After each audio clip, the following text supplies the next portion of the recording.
Hello, good morning. We're here. The screen is a little bit hazy. Um, I'm just sitting here where usually there's fishermen, watching the ships roll in and watching them roll out. Um, it's really lovely here. Just about to go into the yoga practice a little bit late, and I wanted to talk about communication. So, something you have to know about Israel that when people came to Israel, one of the big revolutions of Zionism is the language. Because people came here from all over the world, from Russia, from Yemen, from later on even more countries. So Hebrew was actually the big revolution, speaking the old ancient language. And the revival was by a man called Eliezer ben Yehuda. I went with his grandson. Let me see, great grandson or grandson? Let me think. I think it was his great grandson or his grandson, either one. We had a class together in Shakespeare comedy at the university in Jerusalem. He was a very funny man. He's a journalist. And actually, Eliezer Ben Yehuda was a journalist as well. I read a great book, it was for young adults, about how he actually founded this newspaper or his family.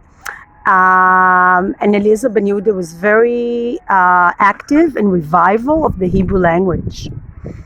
No, this was from his point of view of his son, which was called Itamar. And all kinds of very interesting stories, some of them tragic, about how he was isolated because he was brought up only with Hebrew at a time where people spoke Yiddish or they spoke Arabic. The Sephardic Jews spoke their Ladino, whatever. Everybody spoke their language. And they realized that if we want to have Israel, we really do need to speak Hebrew here. And I've come to my attention, living in Tel Aviv, that a lot has changed in the 20 years I haven't been here. One of them is language.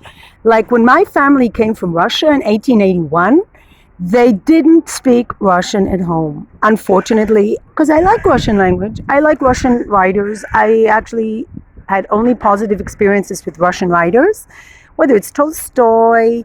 I haven't done too much reading because I'm not that deep, to be honest. I studied Russian theater for a while. Chekhov is my favorite. Who could hate him? But there's a difference between that and the new types of Russian cultural influence. Russian has become a very prominent language in Israel. And what really angers me is the characteristics of this culture. Maybe I'm traumatized by the Russian side of my father. He was he was third generation born in Israel. Let me think. Was he third or what? I'm confused. No. His father was born in Israel, so he must have been second generation in that case. And I'm third only. His grandfather was born in Ukraine, Latvia, that area. Ukraine, actually. And they didn't come to Israel and say, oh, let's speak Russian, because they knew that they could never be part of this country, could never revolutionize this land and make it into the land of Israel and revive the Jewish people without reviving the language. So everybody tried to speak Hebrew. They were also religious. So of course they knew Hebrew from praying. There's a new type of Russian immigrants in this country who have no idea. First of all, the connection to Judaism is very slim. And when we say that, we're being accused as racist. Well, since I'm half Russian Jew, I can say that it's not racist. I don't understand why I'm surrounded by Russian language. People don't speak Hebrew. And very oftentimes I wonder why they don't want to speak Hebrew also. I speak English with my children. It's not my language. I happen to have lived in the US because my father was bringing Jews here. Of course, when my children wanted to come to Israel from Europe, they didn't receive any help. There are three types of people that receive help in Israel. If you come from Russia, doesn't matter if you're not Jewish. Only your grandfather was a Jew who married non-Jews. And of course, they always have excuses. Communism, whatever bullshit. Well, how come my family never intermarried? How come my family only married Jews, which makes me extremely neurotic, by the way, because it would have been good if we had mixed blood. So it's not my fault that we're actually not Russian anymore, so we don't receive help if we want to come back from Europe. My children are not French, they're not American, they're not British. So we're not in none of these categories do you receive help. And it really pisses me off that there are so many non-Jews in this country that they're not Jew by any way. I can understand somebody identifies as Jewish and is not Jewish according to the Jewish law, which is complicated. It's by the mother, blah, blah, blah. But they speak Russian, they act Russian, they remind me of my Russian side, which was very cold-blooded, not very friendly. The Holocaust side was actually more nicer and more functional. They were very dysfunctional. Trust me, listening to concentration camp stories is not something that made me a happy person. But the Russian side, on the other side, were horrible people, very stingy. They gave me like a bag of pretzels for my birthday, and it was an open bag of pretzels. They were very cheap, despite being quite wealthy, and landowners, because they came very early. They were rich merchants back in Ukraine also, so they didn't come like without money. There were rabbis before that, a long, long train of rabbis, and so we're very, very Jewish Russian. But they were not nice to me. I was never treated like nicely. And I still have that. But when I come in contact with Russian-speaking people, they're not friendly, they're not nice, they form a closed circle. And the problem is in Israel that there are a lot of little subgroups, like little ghettos. The Russian ghetto, the Sephardic, the Moroccan ghetto. And there's wonderful blessing is that people do mixed marriage. Like you have a person with, the family came from Iraq, the father came from Iraq, the mother came from Poland. And that's a blessing. And these kind of people are our hope. But otherwise, I also intermarried. I didn't marry a Jewish person. My kids, I think, cannot escape their Jewish identity even if they wanted to, because sadly they were reminded of it. And I also insisted they go to a Jewish school so they know what they want to run away from or what they're being cursed for. So I'm having a hard time sometimes. I sit and I listen to the Russian language, and I wonder, what the hell are you doing in Israel? You came here from Russia. I heard a lot of people are not Jewish from this Russian immigrants that came here. And like there's like 1 million or more. And a lot of them are not Jewish in any way. They brought in non-kosher meat. Of course, I'm against all meat consumption. But, when I was a child, you couldn't eat pork as freely. There were not exotic meats that Russian people eat. So this is one side of the story, that it's not a blessed influence. Like when the Russian Jews came here, they founded the kibbutz. There's this beautiful music that is part of, and dance that is part of our Israeli culture that blends different types of people from Arabic countries, from European countries. This was Zionism in its beautiful fusion. But now it's become separation and division. Not only Donald Trump divides people, but people divide people. People don't want to go outside their little closed circle. So what the hell are they coming to Israel anyway? Why would you come to Israel and then stay within your little Russian ghetto or your little Moroccan ghetto? It's because it's a comfort zone. People like to be with other people that are similar to them. In my way of life, since I lived in New York City in my formative years, it was about fusion. We had kids from all over the world, and I was not sent to a Jewish school like my kids. Of course, if you had gone to a Jewish school, you would run away from religion, like a lot of kids, because not a lot of these Jewish schools actually teach with compassion and the true core of what Judaism should have been, ought to have been. A lot of times it's just repeating old things and being sheep. And no kid wants to be a sheep. So some kids will remain sheep. Some kids will continue to be religious, but at one point it will break down if it's not real and authentic. To quote Meghan Markle, who's really not authentic or real. So, coming back to this, I sometimes have triggers, and listening to Russian language by young people triggers me because I'm like, why did you come to Israel if you want to speak Russian? Why don't you embrace the Hebrew language? Because when you don't embrace the Hebrew language, you don't embrace the Hebrew culture. You definitely are not going to be interested in the Hebrew language. And sticking to Russian is not a positive trend, in my opinion, because they are outside. They're outsiders. Of course, there's a huge exception like Michael, the guy that helps me with my phone. I don't know if he's Jewish or not. He's a great guy. He speaks Russian. He speaks Hebrew fluently. He's very well integrated. He has an Israeli girlfriend. You know, problem is it's about integration. In Europe, we speak a lot about integration and how people need to integrate into the culture. I was even told me and my ex-husband have to speak German to my children so they can integrate in Switzerland. No way was I going to talk German. My mother didn't even speak German to me, even though she grew up in German-speaking environment in Europe. Czechoslovakia, they did speak German. You know, like maybe you don't know, but some of the great writers like Franz Kafka, they spoke German. It was like sort of like a lingua franca. That was like an important language it's also part of the Austro-Hungarian Empire. All these countries like Czechoslovakia, I guess even Slovakia, all these places, the intellectuals did speak German. So my mother didn't speak German to me. Later on she regretted it because I never did pick up German at a level that would allow me to actually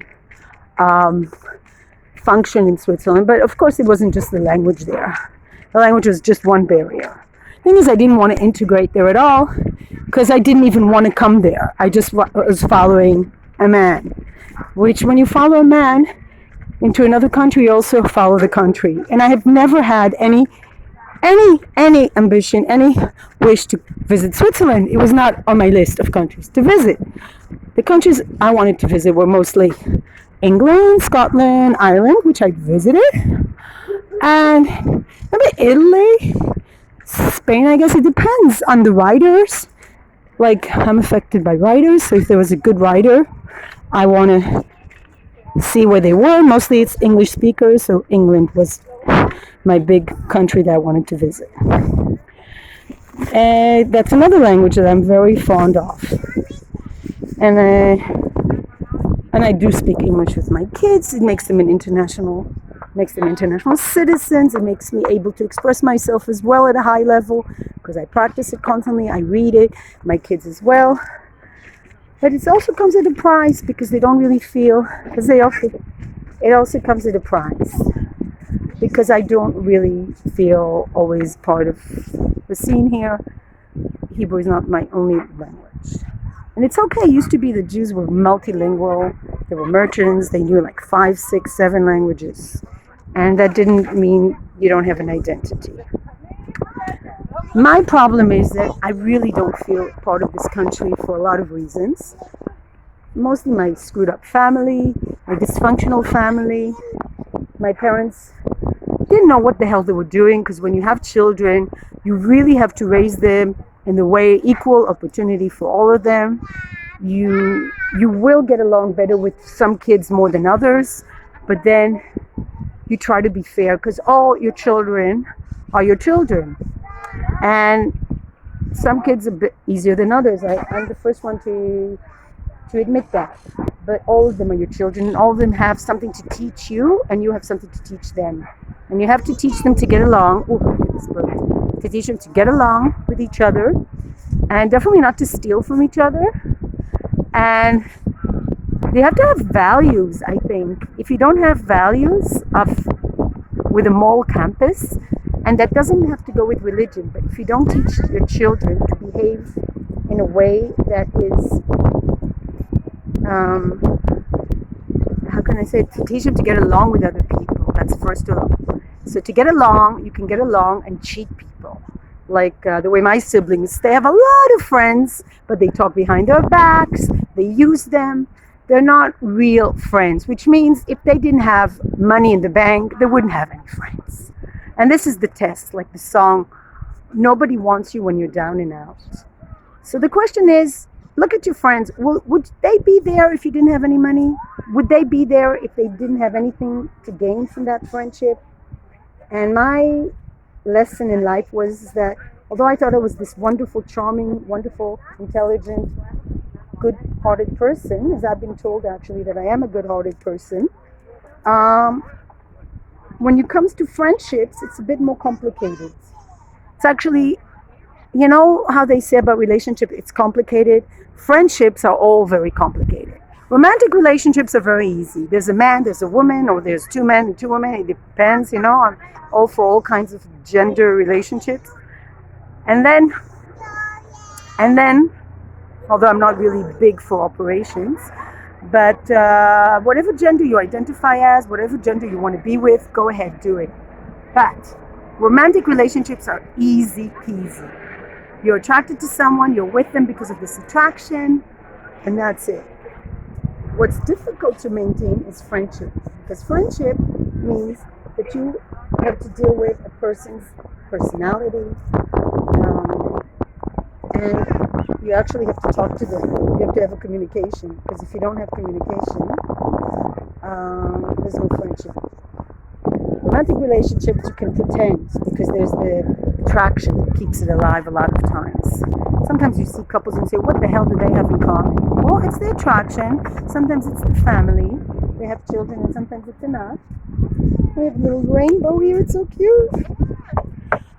But what I wanted to say is that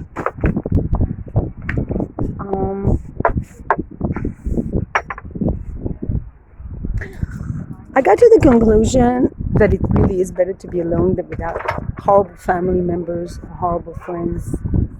And it's tough because Israel is supposed to be this family-oriented society. But family can be an excuse for being selfish. Like, it's a sort of mafia sometimes. My family is a mafia. So you're like, oh, I have children, I have to take care of my children. But it's actually, I'm a thief, I don't have any moral values, so I steal from my mom's inheritance and bank accounts because she trusts me. And then the hell with my sister. You know, that's what my daughter did. And it's hard to talk about it. But you know what? Screw him, because if he was really happy with his wife, he wouldn't need to steal money.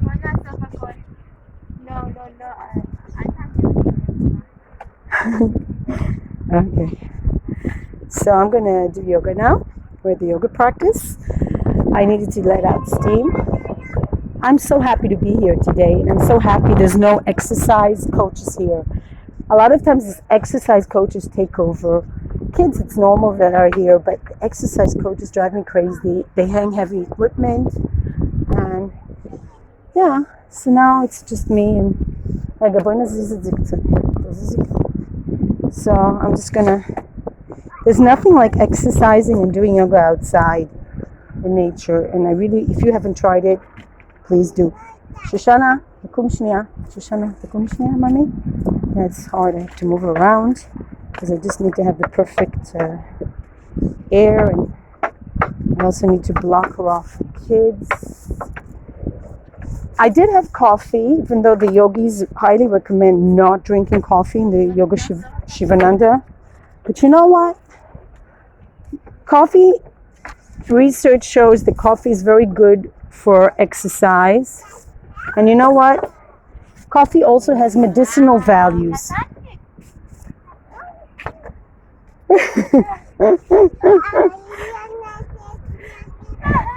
So, peace, light, and love. And that was my long speech. I hope I don't come out as racist or anything.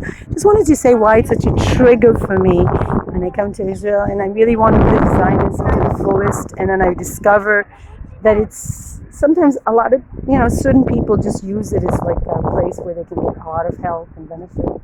So cute. And I see these kids with the dog. Dadinu. Isn't that love?